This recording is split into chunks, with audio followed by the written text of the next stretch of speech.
마가복음 9장 33절에서 37절 말씀. 가버나움에 이르러 집에 계실새 제자들에게 물으시되 너희가 길에서 서로 토론한 것이 무엇이냐? 그들이 잠잠하니 이는 길에서 서로 누가 크냐 하고 쟁론하였습니다. 예수께서 앉으사 12 제자를 불러서 이르시되 누구든지 첫째가 되고자 하면 무사람의 끝이 되며 무사람을 섬기는 자가 되어야 하리라. 하시고 어린아이 하나를 데려다가 그들 가운데 세우시고 안으시며 제자들에게 누구든지 내 이름으로 이런 어린아이 하나를 영접하면 곧 나를 영접하며 누구든지 나를 영접하면 나를 영접함이 아니요 나를 보내신 이를 영접함이니라. 할렐루야. 우리 박수로 하나님 앞에 영광 돌리겠습니다. 여러분, 한 주간 동안 저와 여러분의 삶 가운데 함께 하시고 또 여러분의 가정 가운데, 사업장 가운데, 또 여러분의 맺어가는 이웃과의 관계 가운데 하나님이 계속해서 함께 하시고 또 돌보심에 감사와 영광을 돌립니다. 매주 우리는 한 주씩 하나님의 능력 가운데 살아가고 있습니다. 여러분의 삶 속에 매주 주시는 하나님의 은혜가 있었으면 좋겠고요.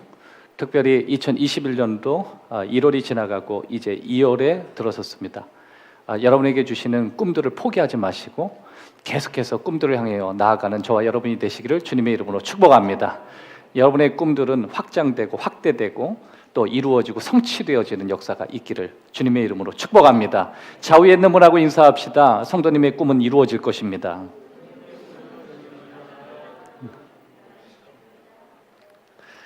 누가 가장 위대한가? 누가 가장 위대한가? 라는 제목을 가지고 함께 은혜를 나누시겠습니다.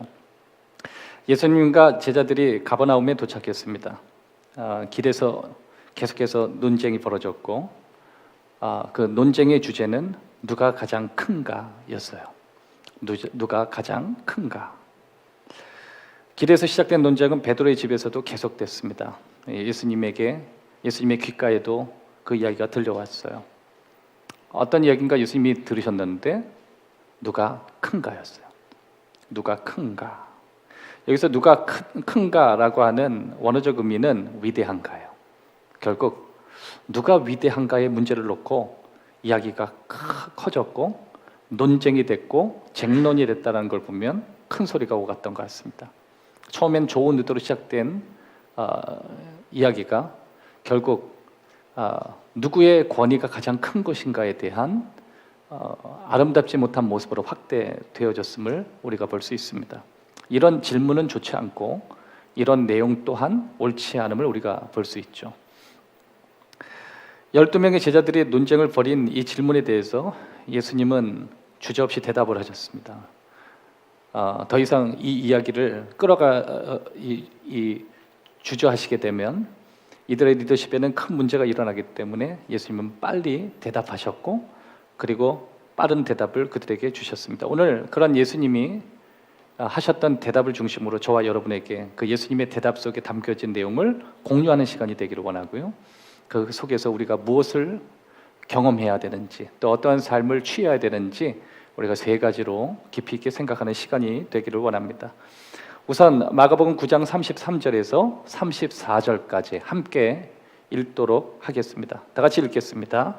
가버나움에 이르러 집에 계실새 제자들에게 물으시되 너희가 길에서 서로 토론한 것이 무엇이냐 하시되 그들이 잠잠하니 이는 길에서 서로 누가 크냐 하고 쟁론하였습니다.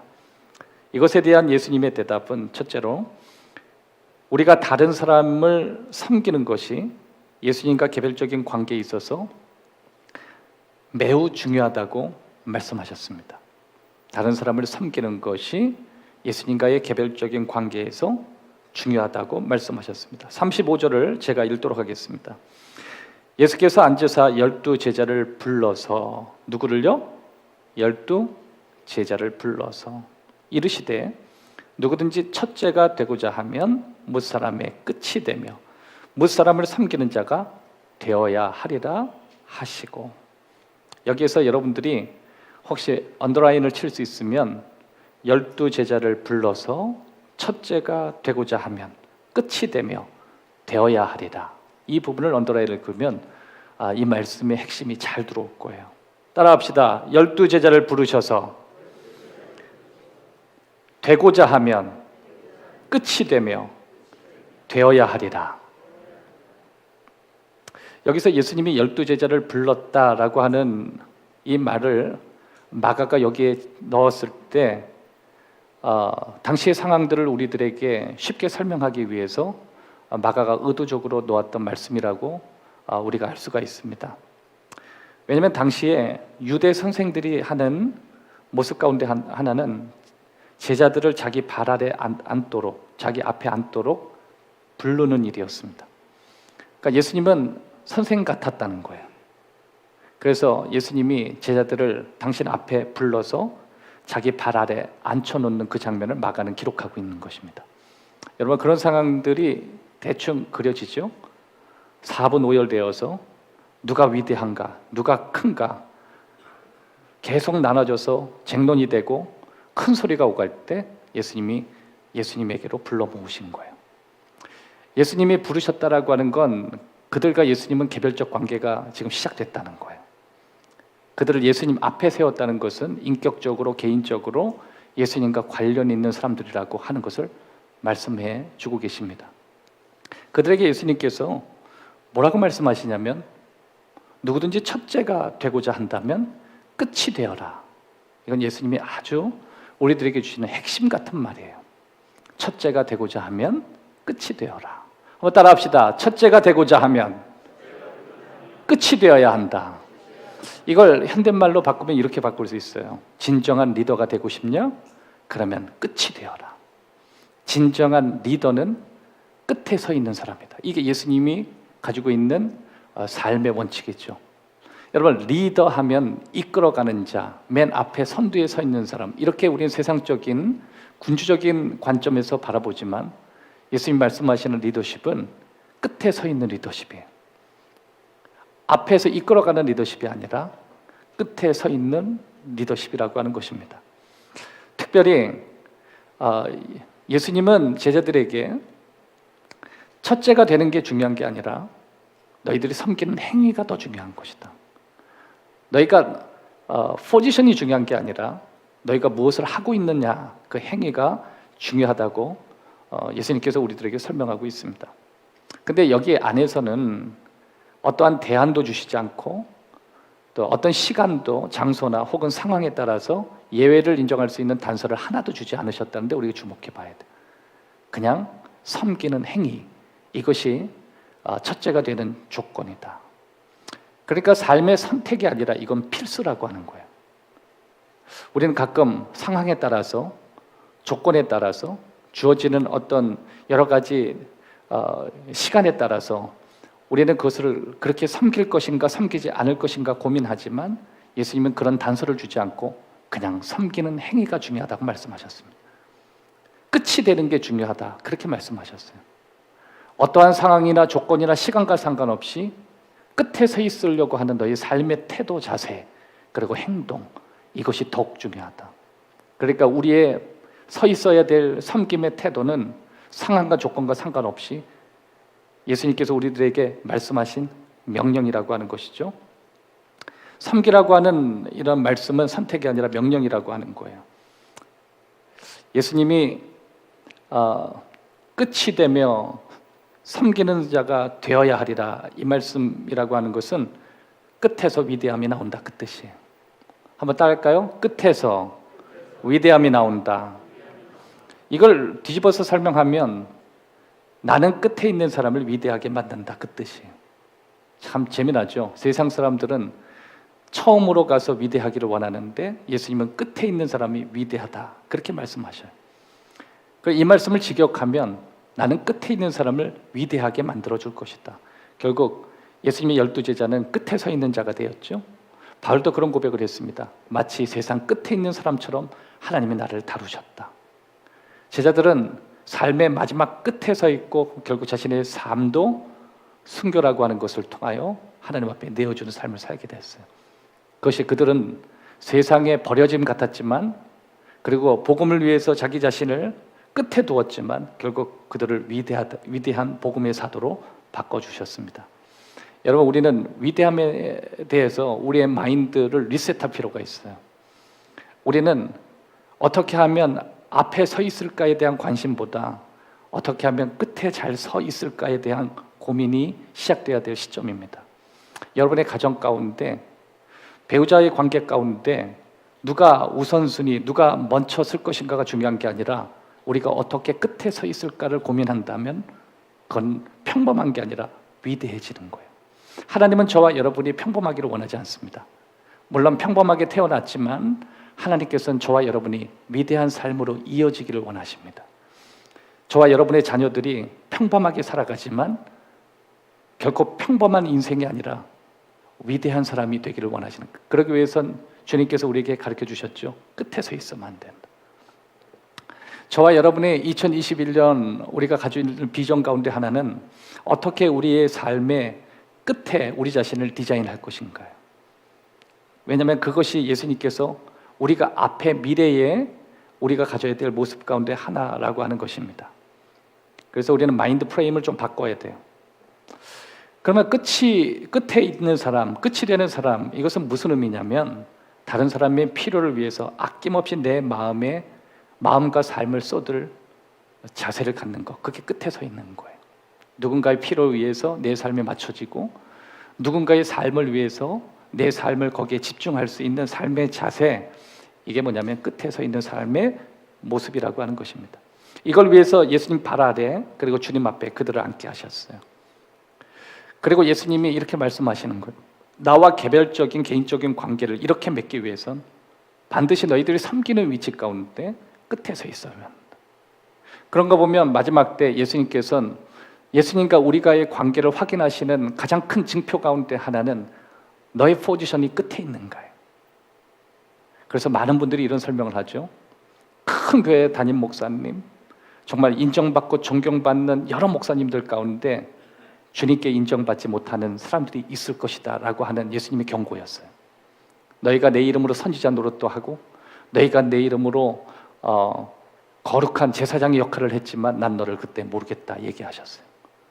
그러니까 예수님 발 앞에 앉아서 예수님이 스승이 되고 제자가 되는 평범하지 않는 인생을 살기 위해서 첫 번째 조건은 우리가 끝에 앉을 수 있겠느냐, 내 삶이 지금보다 끝으로 갈 수 있겠느냐. 여러분, 기업의 문화도 바뀌고 있죠. 옛날엔 기업을 잘 이끌어가는 리더가 필요했지만 지금은 앞에서 이끄는 리더가 필요한 게 아니라 끝에 서 있는 리더예요. 끝에서 어떻게 저들을 섬길 것인가요? 가장 위험한 삶의 태도 가운데 하나가 가부장적인 삶의 태도죠. 특별히 유교적인 습관을 가지고 있는 남성들의 입장에서는 언제나 내가 앞에서 이끌어간다고 생각했어요. 내 자녀들을 앞에서 이끌고 내 가정을 이끌고, 여러분, 이끌어가는 삶은 얼마나 피곤한지 몰라요. 그러나 피곤하지 않는 삶이 있다 그랬어요. 그것은 섬기는 삶이에요. 끝으로 가는 거예요. 끝에서 섬기는 삶이에요. 여러분, 내가 가정을 이끌고 가정의 본을 보이고 뭔가 내가 자꾸만 앞으로 서 있다라고 할 때 이것은 우리에게 심각하게 바리새인적인 모습을 갖게 만들 수가 있어요. 여러분과 저의 비전의 가장 제1선은 어떻게 하면 앞으로 갈 것인가 아니라 우리는 어떻게 하면 끝으로 가 있을까요? 끝에서 어떻게 섬길 것인가? 저와 여러분의 눈을 여셔서 저와 여러분이 서 있는 위치에 끝이 어딘가를 보여주시기를 주님의 이름으로 축복합니다. 여러분의 자녀들과 우리 자녀들이, 그리고 우리 주위에 있는 많은 믿음의 형제와 자매들이 어떻게 하면 우리의 삶 속에 끝이라고 하는 포지션을 지혜롭게 발견할 수 있는가, 그런 지혜를 우리는 구해야만 되는 거예요. 하나님이 그 지혜를 저와 여러분에게 주실 거예요. 왜냐하면 그것은 예수님과의 관계에 있어서 아주 핵심적인 요소이기 때문에 그렇습니다. 오늘도 그런 사람을 예수님이 부르고 계시고 그런 사람들을 예수님 발 앞에 놓이게 되시고 그리고 예수님과 함께 깊은 대화를 이끌고 계시는 거예요. 그런 사람은 주님께서 이렇게 말씀하셨습니다. 위대하게 되리라요. 가장 위대한 사람은 바로 끝에 있는 사람이고 끝에 있는 그 사람을 내가 반드시 위대하게 될 것이다. 그렇게 예수님이 말씀해 주시는 것입니다. 결국 예수님과 개인적인 관계를 맺기 위해서 섬기는 위치로 돌아가라고 하는 말씀이에요. 여러분, 사람을 섬긴다는 것은 사람을 이용하는 게 아니에요. 그냥 사람을 섬기는 거예요. 따라합시다. 사람을 이용하는 것이 아니라 사람을 섬기는 것이다. 사람을 섬긴다는 것은 내가 섬겨야 할 일을 보았다면 그가 하기 전에 내가 먼저 하는 거예요. 그가 할 때까지 기다린다는 것, 그게 바로 이용하는 거예요. 누군가 해야 될 자리가 있다면 내가 내 눈으로 보았다면 내가 그 자리로 들어가는 거예요. 그게 끝에 서 있는 거예요. 주님 바로 그걸 보신다는 거예요. 가끔 우리는 내가 하기 싫은 사람 하는 것을 남이 하기를 바라죠. 그런 앞에 서 있는 모습이에요. 그게 가정 안에서 일어날 수 있고 여러분의 직장과 여러분이 사는 삶의 영역에서 일어날 수 있어요.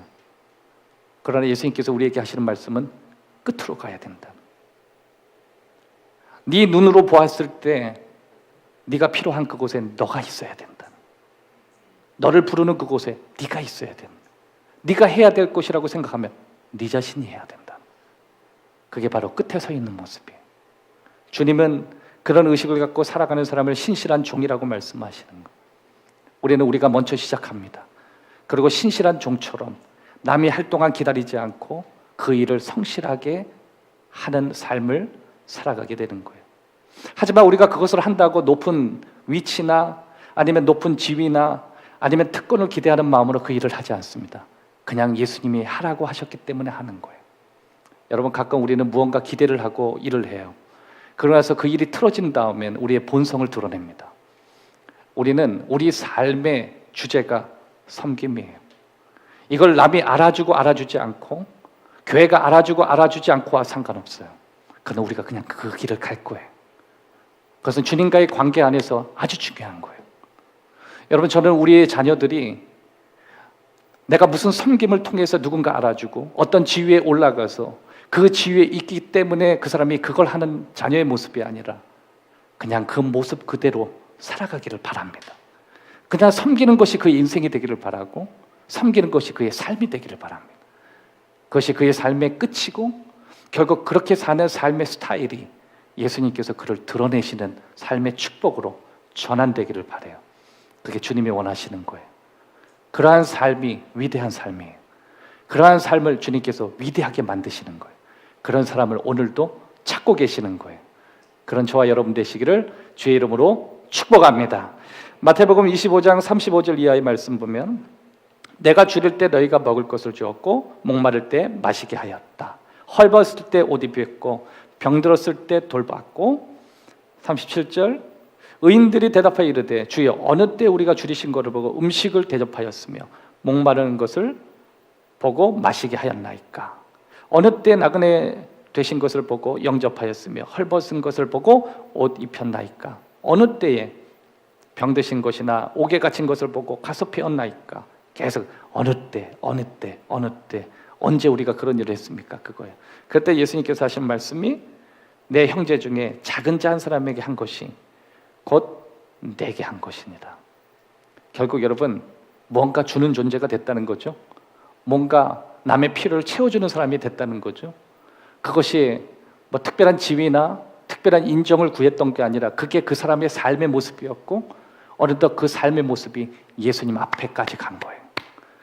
여러분, 예수님과의 관련되어 있는 삶의 섬김은 내가 원한다고 예수님이 인정해 주는 게 아니에요. 그게 우리의 삶의 패턴이 될 때 그것이 예수님 앞에 신앙으로 인정받는 순간까지 가게 되는 거예요. 그래서 우리는 누가 보든지 보지 않든지 누가 그걸 인정하든지 인정하지 않든지 나라고 하는 존재는 그렇게 끝에 서 있는 존재인 거예요. 그것이 어쩌면 주님께서 저와 여러분이 원하시는 삶이고 그렇게 살아가는 게 맞고 그렇게 살다가 그렇게 죽는 것이 맞아요. 그런 저와 여러분이 그런 꿈을 꾸고 그런 삶의 2021년도가 되기를 꿈꾸고 여러분의 가정이 그런 가정이 되기를 꿈꾸는 축복의 은혜가 되기를 주의 이름으로 축원합니다. 두 번째는 예수께서 다른 사람들을 섬기는 것은 하나님이 우리의 삶을 향한 계획 중에 일부라고 하셨습니다. 마가복음 9장 36절 제가 읽어드리도록 하겠습니다. 어린아이 하나를 데려다가 그들 가운데 세우시고 안으시며 제자들에게 이르셨다. 여기서 어린아이 데려다가 그들 가운데 세우시고 안으셨다. 여러분, 사복음서 가운데 마가만이 예수님이 안으셨다는 설명을 해요. 마가는 그 부분을 굉장히 중요시 여겼던 것 같아요. 예수님이 안아주셨다. 따라합시다. 예수님이 안아주셨다. 그러니까 예수님이 안아주셨다라고 하는 것을 마가는 중요시 다루면서 이것이 복음의 우리가 다른 사람을 향해서 어떤 모습을 가져야 되는 것인지 신앙의 한 부분이라고 하는 것을 우리에게 가르쳐주고 계시는 거예요. 여러분, 신앙이라고 하는 것은 하나님을 믿는 것 이상으로 무언가를 안아주고 포옹하는 거예요. 무언가를 공감하는 거예요. 무언가를 이해하려고 노력하는 거예요. 때로는 그것이 받아들이고 납득되기 어렵지만 그것을 그대로 받아들이려고 하는 것, 그것이 바로 하나님이 우리의 신앙 가운데 원하시는 계획 가운데 일부라고 하는 거예요. 여러분, 우리 신앙은 너무 단순하게 생각할 수 있죠. 예수님 믿는 것, 예배 드리는 것, 11조 하는 것, 감사하는 것, 우린 그것이 신앙의 일부라고만 생각해요. 그러나 그 신앙의 일부보다 훨씬 더 중요한 가치가 있어요. 그것은 안아주시는 예수님이에요. 그것은 우리 삶에 있어서 핵심 가운데 핵심이에요. 어린아이 하나를 데려다가 그들 가운데 세우셨다 그랬어요. 한번 따라합시다. 어린아이를 데려다가 중앙에 세우셨다. 이건 무슨 뜻이냐면 수직적인 관계가 아니라 수평적인 관계, 배려하고 존중을 너의 삶 가운데 핵심으로 가져와야 된다는 거예요. 여러분, 가끔 우리보다 못한 사람이나 우리보다 약한 사람이나 또 뭔가 나보다 열등한 사람을 아래로 두는 경우가 많이 있어요. 이건 교만이에요. 예수님은 나보다 약하고 어린아이 하나를 중심에 둘 만큼 모든 관계를 수평으로 두라고 말씀하셨습니다. 우리 한번 생각해 봐야 돼요. 내가 내 직장에서 직위가 어떻든 그건 상관없어요. 가정에서 내가 가장이고 아니면 자녀였든지 수직적인 관계, 그게 중요하지 않아요. 중요한 건 모든 관계는 수평으로 두었는가요? 가끔 여러분, 가르치는 입장에서 어떻게 하면 잘 가르칠까라고 생각할 때 1차적인 가르침은 티칭이 아니라 수평이에요. 수평을 잡지 못하면 가르침 자체가 실패하게 되는 거예요. 그래서 아이들을 교육할 때 제일 많이 쓰는 내용 가운데 하나가 눈높이라고 하는 거예요. 그러니까 눈높이 교육, 문제집 이름이 아니라 눈높이라고 하는 건 왜 중요하냐면 모든 관계를 수평으로 놓고 나아간다는 거예요. 왜냐하면 그럴 때 교육적인 파급 효과가 강하다라고 하는 거죠. 여러분, 우리 1900년도 후반으로부터 그나마 계몽적인 여러 아버지들이 의식화되기 시작했지만 그 이전까지의 삶의 패턴을 가지고 계셨던 많은 어르신들의 모습 가운데 하나의 의식은 가부장적이었어요. 뭔가 수직적인 위치에서 위와 아래가 구분되어지는 모습이었어요. 그러나 예수님은 그 말씀을 하시는 게 아니었어요. 너희 중에 가장 약하고 작고 보잘것없는 사람을 중앙에 세울 수 있겠느냐? 그리고 여기에 너희가 집중할 수 있겠느냐? 그리고 이것을 하나님이 너의 신앙 가운데 주는 일부로 받아들일 수 있겠느냐? 이것이 핵심이라고 말씀하시는 거예요. 여러분, 우리들의 신앙의 삶의 가장 중요한 부분은 내가 어떻게 해서 위로 올라가느냐가 아니에요. 신분이 어떻게 상승하느냐가 아니에요. 어떻게 해서 직분을 통해서 내가 인정받는 위치에 서려고 하는가가 아니에요. 어떻게 내가 수평을 이룰 수 있겠느냐예요. 여러분, 가끔 우리의 삶에 이 수평이 무너질 때가 있죠. 그래서 어떻게 하면 우리의 삶에 이 수평을 이룰 것인가를 놓고 씨름을 해야 돼요. 그거는 평범한 게 아니라 위대한 거래요. 하나님은 저와 여러분이 위대해지기를 원하십니다. 그렇게 그 어려운 일을 추구하고 수평을 맞추는 사람은 평범한 게 아니라 끝이 위대하게 되리라. 위대한 사람의 모습이에요. 여러분, 아버지도 다 같은 아버지가 아니죠. 남들이 하기 어려운 그 스타일을 받아들이고 그것을 내 삶의 패턴으로 받아들이고 적용하면 그건 정말 위대한 아버지가 되는 거예요. 교회 안에서 사람들한테 존경을 받고 인정받는 위치에 섰을 때 내가 일반 성도보다도 더 못한 사람으로서 그 사람과 수평을 이룰 수만 있다면 그거는 평범한 게 아니라 위대한 분이에요. 저는 우리 교회가 위대한 성도들이 많아지기를 주의 이름으로 축복합니다. 위대한 신앙인이 많았으면 좋겠어요. 위대한 지식인이 많았으면 좋겠어요. 그런 하나님의 사랑을 깨닫고 신앙을 위대한 쪽에 맞춰간다면 우리의 삶은 지금보다 훨씬 더 깊고 넓고 높을 수 있다라고 하는 것입니다. 여러분, 수평적인 관계에 배려와 존중이 시작되면 그 다음부터 마음이 움직이기 시작하죠. 예수님께서 어린아이 하나를 중심에 두시고 이야기하셨다는 것은 어린아이 하나의 마음을 움직일 수 있는 감동력을 가지고 있다는 거예요. 여러분, 자녀의 마음을 움직이기를 원하십니까? 그러면 자녀와 같이 수평을 맞추십시오. 여러분, 친구와 함께 좋은 친구를 얻기를 원하세요? 수평을 맞추십시오. 여러분, 친구들이요, 생각보다 잘난 친구들하고 별로 친구 안 합니다. 잘난 친구는 그래 너 잘났어, 하지만 재수 없어, 이렇게 얘기합니다. 여러분, 저는 여러분들이 재수 없는 사람이 되기 원하지 않아요. 교회 안에서도요, 혼자 다니는 사람들이 있어요. 믿음 지나치게 좋으면 혼자 다녀요. 여러분, 교회에서 혼자 다니기를 원하지 않아요. 혼자 믿음이 있으면요, 믿음이 좋다는 걸 알겠는데 재수 없다고 해요. 이런 말도 재수 없어요. 수평을 맞추세요. 수평을 맞추세요. 수평을 맞추세요. 그러면 여러분에게 친구가 많아질 거예요. 어린아이가 중심으로 두는 신앙을 가지셔야 돼요. 어린아이의 수준까지도 맞출 수 있을 정도로 겸손하셔야 돼요. 가장 못한 사람들까지도 어울릴 수 있을 만큼 여러분 자꾸만 낮춰야 돼요. 그 안에 즐거움이 있어요. 여러분, 가끔 제가 담임 목사가 되어서 우리 목사님들 생각해요. 내가 모셨던 목사님들. 그러면서 어떤 일부의 목사님은 참 불쌍하다 이런 생각해요. 담임 목사의 위치에서 함께 사역하는 좋은 동력자들을 수평을 잘 안 맞추고 전도사님을 위에서 보게 되면 그 위에는 자기밖에 없어요. 여러분, 제가 이렇게 교회 사역을 하면서 왜 이렇게 행복하고 즐겁고 뭐 여러 가지 고되고 어려운 일이 있음에도 왜 이렇게 인생을 행복하게 살까 봤더니 제 수준이 딱 전도사님 수준하고 똑같아요. 남들이 보면 다 전도사님이에요. 근데 여러분, 그거 아세요? 저는 전사님들하고 어울리면 전사님하고 어울릴 수 있고요, 실력 있는 사람하고 이러면 실력 있는 사람하고 맞출 수 있고요, 교만한 사람이 있으면 그 교만함보다 제가 더 올라가요.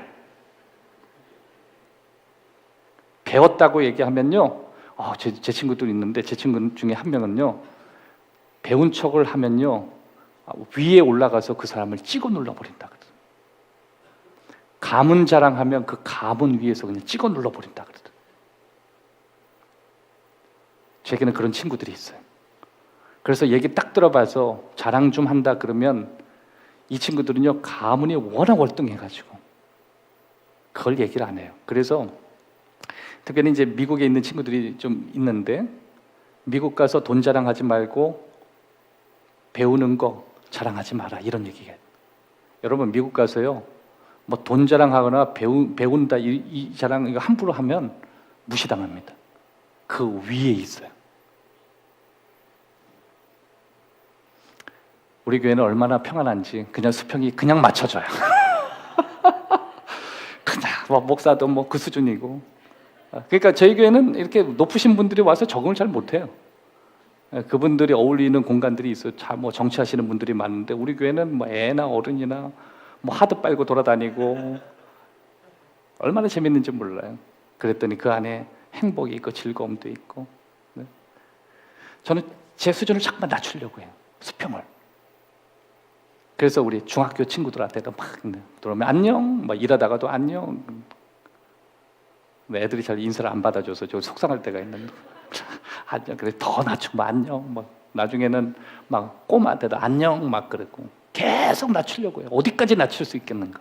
그러다가요, 한 명과 대화가 통하면 세상을 다 얻은 것 같아요. 그 대표적인 게 누구냐면 우리 교회 민우라고 하는 어린이.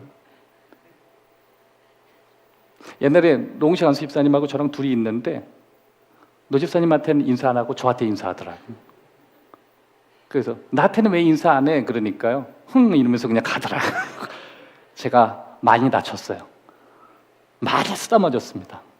사랑하는 여러분, 2021년도 여러분의 비전들을 어떻게 이루셔야 되냐면 내가 아버지라고 높은 위치에서 뭔가 이끌어가는 그런한 위치가 아니에요. 수평을 맞추세요. 그리고 그 맞춤 가운데 그 사람의 마음을 감동시키세요. 그것이 주님께서 원하시는 삶의 모습이 된다라고 하는 것입니다. 예수님이 그래서 그런 거예요. 무사람의 끝이 되며 무사람을 섬기는 자가 되어야 하리라. 군림하는 리더가 아니라는 거예요. 공감하는 사람이 되라는 거예요. 설득하고 낮아지고 먼저 행동해야만 가능한 그런 사람이 되라고 하는 거예요. 그래서 어린이를 중앙에 세운 거예요. 어린이는 먼저 다가가야 하는 존재예요. 그리고 그런 굴림에서 될 게 아니라 설득하고 공감하고 수평을 맞춰야 대화가 되는 거예요. 나는 너희들이 그렇게 살기를 원한다는 거예요. 여러분, 저는 그래서 교회에 세워지는 리더십 가운데 근엄한 사람 별로 좋아하지 않아요. 뭐 쪼크도 하고 농담도 하고 장난도 치고. 여러분, 그래 인생 재밌는 거 아니에요? 막 근엄하면요 힘듭니다. 그래서 언제나 영적으로 깊은 사람은요 쪼크가 많아요. 미국에 있는 교수님이나 목사님이나 수천 명, 수만 명 목회하는 목사님들은요 삶이 무게가 없어요. 기름기가 다 빠져서 막 장난을 쳐요. 어떤 목사님 막 춤도 춰요. 우리는요 춤 몇 번 추면 가볍다는 거예요. 여러분, 수평을 맞춰서 가벼움이 있다 해도 그걸 받아들이십시오. 그 모습을 통해서 감동받고 그 모습 통해서 새로워지고 변화될 수 있는 그런 사람들이 많아지기를 바라요. 그러기 위해서 나이가 들어갈수록 고립되지 마세요. 무게 잡지 마세요. 수평을 맞추세요. 그거 여러분이 살 길이에요. 그게 여러분이 위대해지는 길이에요. 여러분, 친구가 많아지는 사람은요 많은 척과 많은 건 달라요. 그 사람과 깊은 관계를 유지하려고 하는 사람은 그 사람과의 관계를 낮춰야만 가능한 거예요. 예수님이 그런 사람은 위대하게 될 거라고 말씀하셨어요. 그 사람의 삶의 패턴이 그를 위대하게 만드는 것도 있겠지만 그것이 믿음 안에서 시작된 행위라고 한다면 내가 그를 높이 세워주리라고 말씀하신 거예요. 왜냐하면 그것은 예수님이 우리에게 보여주신 삶의 모습이기 때문에 그렇습니다. 여러분, 저는 예수님이 이런 우리의 삶의 계획 가운데 일부를 만드신 그 예수님의 계획을 따라가는데 저는 때론 즐거워요. 그리고 설레고 기대해요. 왜냐하면 예수님의 계획은 불완전하거나 아니면 실패하거나 우리가 곤란한 상황으로 절대 가지 않기 때문에 그래요. 오히려 우리 삶이 지금보다 훨씬 나아져요. 훨씬 더 넓어져요. 훨씬 더 밝아져요.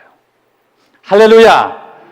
여러분, 저는 이렇게 살아봤어요. 여러분, 제가 장남이고요. 어릴 때부터 진지한 걸로 따지면 세 손가락 안에 드는 진지함을 갖고 살았어요. 너무 진지하니까 제 위에 아무도 사람이 없더라고요. 사람들이 그래요. 당신이 진지함 가운데 숨이 막힌다고. 예수님을 만나봤더니 예수님은 너무 좋으신 분이었습니다. 예수님은 즐겁게 우셨고 잔치를 하셨고 기뻐하시는 핵심에 예수님이 계셨어요. 그리고 저희의 삶에, 저희 가정에 그것을 적용했어요. 그리고 저희 가정은 늘 웃음이 있습니다. 즐거움이 있습니다. 먼저 말할 겁니다. 수평을 겁니다. 그리고 대화하려고 합니다. 대답은 천국이에요. 저는 교회도 즐겁지만 우리 가정이 너무 즐거워요. 이유는 너무 재밌기 때문에. 그 중심에는 제가 수평을 낮춘 것이 있어요.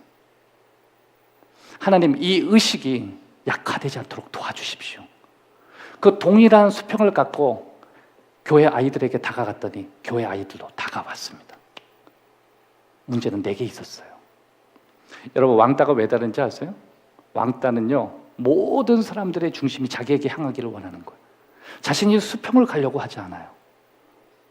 가끔 우리는 그 수평을 어떻게 맞출 것인가에 고민을 해봐야 돼요. 그런 은혜가 저와 여러분에게 깊어졌으면 좋겠습니다. 우리의 생을 마치고 우리가 하나님 앞에 설 때 우리 인생의 마지막 시험을 치러야 돼요. 그건 두 가지 시험인데, 첫째는 예수님과 함께 나는 무엇을 했는가의 시험이에요. 나는 일생 예수님과 함께 무엇을 했는가. 예수님이 뭐라고 하셨어요? 제자들을 불러 앞에 모아놓고 끝에 서라. 나와 함께 끝에 서자. 우리는 예수님과 함께 더불어 과연 교회 안에서 끝에 서려고 했는가요? 두 번째 시험을 치르게 될 것인데 내가 너에게 너의 삶에 허용한 그 많은 자원들을 너는 어떻게 활용했는가? 두 번째 시험이. 주님, 섬기며 살았습니다. 나만을 위해서 살지 않습니다. 그 짧은 인생 내 자신만을 위해서 살지 않았습니다. 여러분, 우리 인생에 핑계거리가 없어요. 우린 다 놓고 가요. 모든 걸 다 내려놓고 가요. 그게 인생이에요. 며칠 전에 제 친구가 되게 막 힘들어 하길래 통화를 했어요. 왜 그러냐 그랬더니 평생 한 25년 이상 섬겼던 목사님이 갑자기 돌아가셨대요. 갑자기. 그래서 그게 무슨 일이에요? 설명을 해봐라. 그랬더니 80이 넘으신 목사님인데 이번에 코로나에 걸리셔서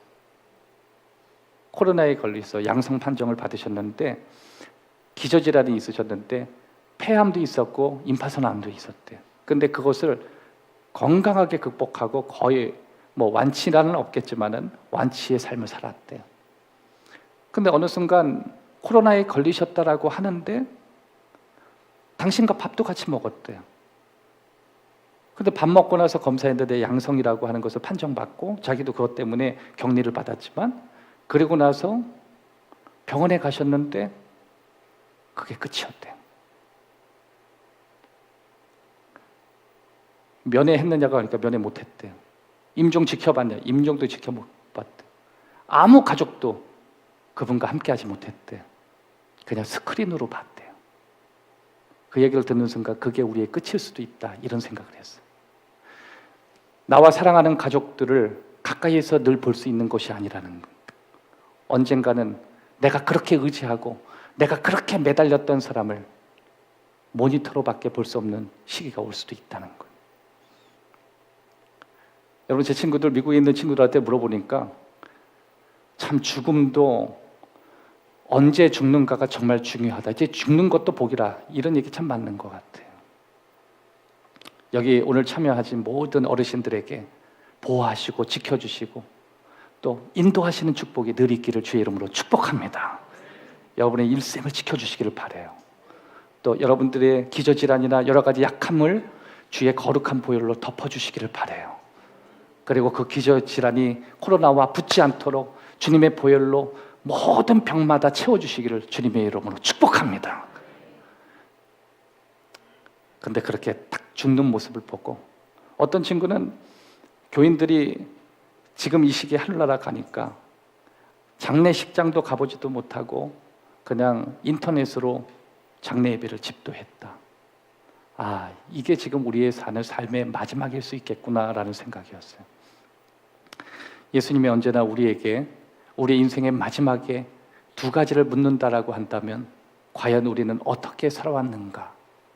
거기에 대한 정답을 우리가 찾을 수 있다면 끝에 서기 위해서 노력했는가요? 이거 하나만 붙들어도 돼요. 여기에 모든 게 연결되어 있어요. 예수님 발 앞에 서는 것도 끝에 서 있는 거에 있어요. 여러분, 납득할 수 없고 받아들일 수 없는 여러분의 가족이 있다면 그 끝에 한번 서보세요. 주님 안에서, 주님과의 관계 속에서. 가끔 내가 받아들일 수 없는 환경이나 내가 공감할 수 없는 나보다 수준 아래에 있는 사람과 수평을 이루기 위해서 몸부림 한번 쳐보세요. 그것이 주님 앞에 있는 안에서. 만약 그렇다면 우리 삶의 끝에 결코 우리는 외롭지 않을 거예요. 주님께서 인정하시는 끝이 될 거예요. 그리고 우리가 그 끝에 서 있는 그것이 세상 사람들한테는 끝이라고 할지 모르지만 주님이 보실 땐 위대할 수 있어요. 그 은혜가 저와 여러분에게 있어야 한다고 하는 것입니다. 많은 사람들은 진정 리더가 무슨 일을 하는가에 대해서 궁금해할 수 있습니다. 리더는 비전을 정하고 방향을 설정해 준다, 그걸 알고 있어요. 그래서 리더라고 한다는 건 궁극적인 책임도 리더에 있고, 그리고 다른 사람에게 그러한 중압감이나 해야 될 일들에 대해서 리더는 위임할 수 없고 본인 스스로가 그것을 책임져야 하는 것입니다. 그래서 예수님은 제자들의 발을 직접 씻어주신 거예요. 예수님은 발을 씻어 주시면서 끝에 서 있는 리더의 모습이 무엇인가를 보여주신 거예요. 끝에 서 있는 리더란 남의 발을 씻어야만 한다. 여러분 끝에 서 있나요? 여러분과 맺어가는 친구의 관계 속에, 그리고 살아가는 가정 환경 속에, 더 나아가서 사회 속에서, 여러분 직장 속에, 또 하나님이 부르시는 교회라고 하는 이 현장 속에 여러분은 끝에 서 계시는가? 아니면 부모와 자식 간에 선점된 위치에 서 있는가? 나는 끝에 서 있는가요? 우리는 이거 점검해 봐야 돼. 예수님은 끝에 서 있는 리더셨습니다. 그런데 그 비전은 어디에서 왔다 그러냐면 하나님으로부터 왔다, 그렇게 말씀하셨어요. 예수님은 당신 앞에 있는 12명의 제자들도 그렇게 통과하기를 바랬습니다. 한 사람만 통과 못했어요. 가룟 유다였습니다. 11명은 다 그 길을 통과했어요. 결국 그들은 끝에 있기를 원했고 유다는 끝에 있기를 원하지 않았던 차이였어요. 여러분, 오늘도 교회 안에서 하나님이 신실하게 쓰는 리더들이 있습니다. 모든 사람들이 다 그 길을 통과하는 건 아니에요. 하지만 하나님이 원하시고 하나님이 위대하게 쓰시는 사람들은 바로 그 끝에 서 있는 리더의 테스트를 통과했느냐예요. 그게 주님이 원하시는 거예요. 여러분, 지금 우리가 살고 있는 이 현재적인 삶은요, 전통적인 어떤 계급 구조에 의해서 살아가는 세상이에요. 그래서 뭔가 계급처럼 위아래 이거에 대해서 분명히 자기의 자리를 정하고 그리고 자기 자리를 확인하려고 하는 그런 의식을 가져요. 그런데 신앙적으로는 그건 도움이 되지 않아요. 그게 직장생활 안에서도 도움이 되지 않습니다. 그리고 21세기의 리더십에도 전혀 맞지 않아요. 21세기에 필요한 리더의 상은 섬기는 리더예요. 끝에 서 있으려고 가는 사람이에요. 그래서 교회의 리더는 언제나 끝에서 봐야 돼요. 앞에 서 있어서 뭔가 주도하고 이끌어가는 모습에서 리더를 찾는 게 아니라 그 사람이 서 있는 끝에서 그 사람을 찾아야 돼요. 여러분, 교인들은 그걸 잘 모릅니다. 교회를 이끌어가는 입장이 아니고 뭔가 사람을 세우는 입장이 아니기 때문에 앞에 서 있는 사람들이 최고라고 생각해요. 그러나 교회를 이끌어갔던 사람들은 언제나 리더의 제목을 끝에서 찾습니다. 저 끝에 있는 사람들, 저 끝에서 섬겼던 사람들. 그 끝이 무엇인지 우리가 단정 지을 수는 없지만 여러분에게 그 끝을 보여주시기를 바라요. 여러분의 눈으로 그 끝을 반드시 보기를 바라요. 그 끝은 누군가 정해주는 끝이 아니라 주님이 서 계시는 끝이어야 하는 거예요. 에베소 2장 10절에 보면 우리는 그가 만드신 바라 그리스도 예수 안에서 선한 일을 위하여 지음을 받았다 말씀하셨어요. 마지막 세 번째, 예수님께서 우리가 다른 사람을 섬긴다는 것은 제한되어야 한다고 말씀하셨어요. 한번 따라합시다. 섬김은 제한되어야 한다. 마가복음 9장 37절 다 같이 읽도록 하겠습니다. 9장 37절입니다. 시작. 누구든지 내 이름으로 곧 나를 영접하며 누구든지 나를 영접하면 나를 보내신 이를 영접하니.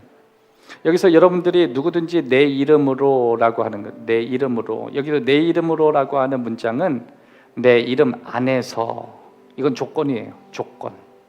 섬김도 제한되어야 한다. 여러분, 세상에는 자기 자신의 몸을 사회에 던지는 섬김도 있어요. 자기 몸을 불태우고 그리고 세상의 의로움을 드러내려는 사람도 있고, 또 굉장히 위험한 방식으로 세상을 섬기는 방식으로 세상 사람들에게 인정받는 방식들이 있어요.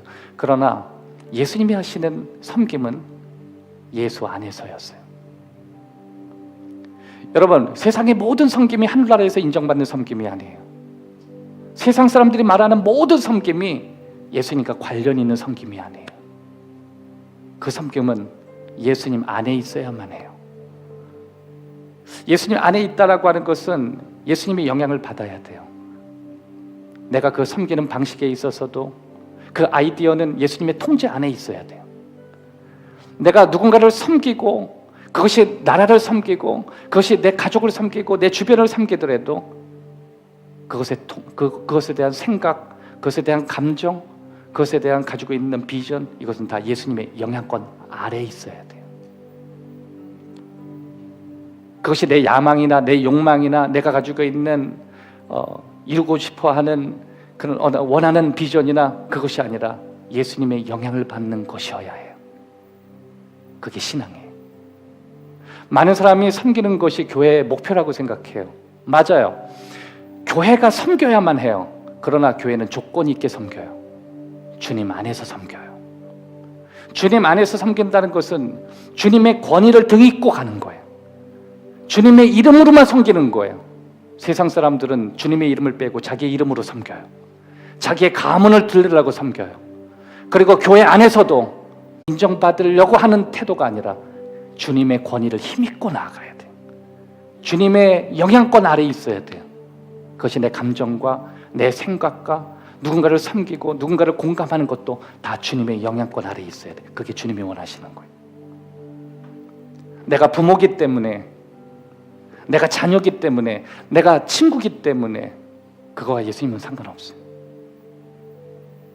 내가 부모라도 예수님의 영향 아래에 있어야 돼요. 내가 친구라도 예수님 영향 아래에서 섬겨야 돼요. 예수님의 영향 아래에 있다는 것은 예수님이 원하시는 방식 가운데 있어야 된다는 거예요. 그래서 우리는 누군가를 사랑하고 누군가를 섬기고 누군가를 돕는 데 있어서 우리는 신중할 필요가 있어요. 이게 정말 예수님이 원하시는 방식인가를 놓고 고민해 봐야 돼요. 이게 정말 신앙과 연관되어 있는 섬김인가 우린 고민해 봐야 돼요. 그래서 우리 마인드 프레임을 다시 짜야 돼요. 생각의 프레임을 짜야 돼요. 끝에 서 있는 프레임. 이 프레임을 잘 짰던 사람이 있습니다. 예수님의 어머니 마리아였어요. 예수님의 어머니 마리아는 이 마인드 프레임을 아주 잘 짠 사람이에요. 누가복음 1장 38절에 보면 마리아가 이르되 주의 여종이 오니 말씀대로 내게 이루어지리다 하며 천사가 떠나가니라. 예수님의 어머니 마리아는 첫 번째 자신을 종으로 여겼어요. 두 번째 종의 태도를 가졌어요. 세 번째 종이 하는 기도를 가졌어요. 한번 따라 합시다. 자신을 종으로 여겼다. 종의 태도를 가졌다. 종이 하는 기도를 가졌다. 기도 안에서도 종의 모습으로 기도했어요. 한 번도 떳떳한 적이 없어요. 그것이 바로 하나님의 영향 아래에 있는 모습이에요. 누군가 밑에 있는 사람의 모습으로 사는 거예요. 인생의 주인이 자신이 아니라 자신 위에 누군가 있음을 알고 살아가는 모습이었어요. 그것이 주님과의 관련 있는 삶의 모습이에요. 마지막 네 번째, 섬김을 위한 세 가지의 도전을 여러분과 나누고 싶습니다. 35절의 말씀을 마지막으로 다시 한번 읽도록 하겠습니다. 35절 시작. 예수께서 앉으사 12 제자를 불러 이르시되 누구든지 첫째가 되고자 무 사람의 끝이 되며 무 사람을 섬기는 자가 되어야 하리라 하시고, 여기에서 저와 여러분의 섬김을 위한 세 가지 도전을 제가 찾았는데, 첫 번째 끝이 되며, 따라합시다. 끝이 되며 섬기는 자가 되어야 하리라. 첫 번째 끝이 되며 섬김을 위한 첫 번째 도전은 끝을 찾으십시오. 첫 번째는 장소를 찾으십시오. 여러분이 끝에 서 있을 그 장소가 여러분에게 필요해요. 누군가에게 끝은 다 있어요. 여러분에게 끝이 무엇인가를 찾으셔야 돼요. 여러분의 일생에 이게 평생의 기도 제목이 될 수도 있어요. 주님, 내가 서 있어야 될 내 인생의 끝을 찾아주십시오. 왜냐하면 그 자리에 주님이 서 계실 거니까 그런 거예요. 우린 장소를 찾아야 돼요. 두 번째, 섬기는 자가 헌신하십시오. 두 번째, 헌신하십시오. 예수님은 섬기라고 하셨어요. 동시에 섬기는 자라고 하셨어요. 남이 섬기기를 바라지 말고 여러분이 섬기십시오. 장소를 찾았으면 그 장소에 여러분의 인생을 걸고 인생을 쏟고 거기에 깊이 있는 헌신을 하십시오. 세 번째, 되어야 하리라. 이 말씀의 의미는 되기 위해서, 된 사람이 아니라 되기 위해서 너의 삶의 과정을 가지라는 뜻이. 되어야 하리라. 된다가 아니라 미래적인 너의 모습이라는 거예요. 되어야 하리라. 세 번째는 섬김을 위해서 꾸준히 여러분의 손을 더럽히십시오. 섬김은 깨끗한 손을 가지고는 불가능해요. 여러분과 저의 손이 더럽혀져야만 되는 거예요. 죄라고 하는 것을 말씀드리고 싶지 않아요. 죄가 아니라 헌신이에요. 여러분의 손으로 남이 하기를 기대하기 이전에 여러분이 여러분의 손을 더럽혀가면서 때로는 여러분의 손으로 힘써 일하고 여러분의 손을 통해서 일하고 여러분의 손을 통해서 함께 하시는 하나님을 고백하십시오. 오늘 세 가지를 나눴습니다. 첫 번째, 우리는 다른 사람을 섬기는 것이 예수님과 개인적으로 관계를 맺는 데 아주 중요하다고 제가 말씀을 나눴습니다. 두 번째, 그것은 하나님이 우리를 향한 삶의 계획의 일부라고 말씀하셨어요. 세 번째, 모든 섬김이 다 하나님이 원하는 게 아니라 그것은 예수님 영향 아래에 있는 제한되어야 한다 그랬어요. 기도합시다. 주님, 오늘 이곳 가운데 주님의 임재하심이 있고 주님 앞에서 주의 말씀을 듣는 신실한 주의 자녀들이 있습니다. 이미 우리를 부르실 때 평범한 삶이 아니라 우리를 좀 더 위대한 삶을 불러주신 아버지 하나님, 여기 서 있는 우리 모두의 삶의 모습이 지금보다 좀 더 높고 더 높은 곳으로 나갈 수 있도록, 그것이 무슨 명예나 지위를 얻기 위한 모습이 아니라 주님과 관련 있는 인생이 되기 위해서 우리 자신이 그렇게 세워지고 그렇게 디자인되어지고 그렇게 다듬어서 지금보다 훨씬 더 주님과의 관계가 깊어지기를 기도합니다. 예수님 이름으로 기도드리옵나이다.